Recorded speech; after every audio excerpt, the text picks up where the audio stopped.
Малолетниците кои возат електричен тротинет од денеска ќе си добијат казна. Оние пак со над 18 години, ако возат со брзина поголема од 20 км на час, исто така ќе бидат казнети. Забрането е и групно возење на електрични тротинети. Во собранието помина измените на Законот за безбедност на сообраќајот, со кој се прави голем чекор кон голема безбедност на улиците.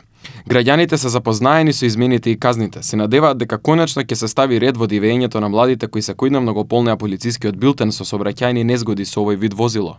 Благодарение на собранието и на владата што го спроведе тоа, требаше и порано да се спроведе тоа.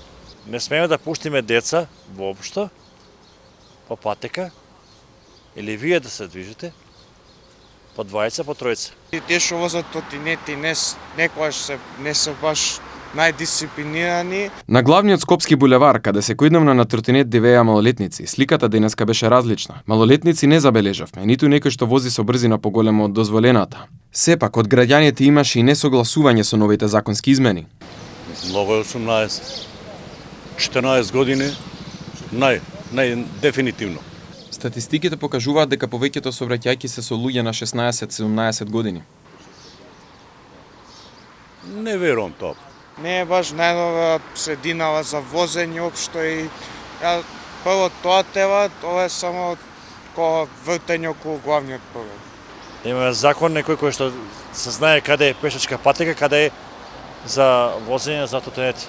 Поготоа по двајца, по тројца. Предлог измените беа најавени од владата откако министерот за внатрешни работи Панче Тошковски објави загрижувачки статистики.